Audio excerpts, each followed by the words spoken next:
இன்றைய வாழ்வுதரும் வார்த்தைகள் திருப்பாடல் 119 105 வசனம். என் காலடிக்கு உம் வாக்கே விளக்கு.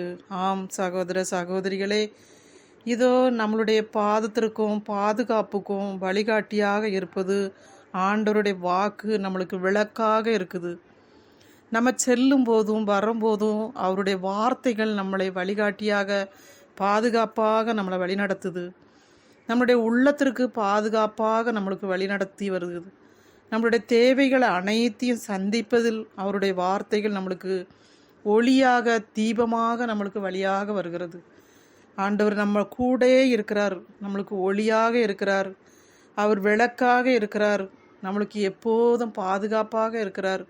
அப்படிப்பட்ட பாதுகாப்புடைய வார்த்தைகளை ஒவ்வொரு நாளும் ஒரு வசனத்தை படிச்சுட்டு போகும்போது நம்மளுக்கு காவலாக இருந்து நம்மளுக்கு வழிகாட்டியாக நம்மளோடு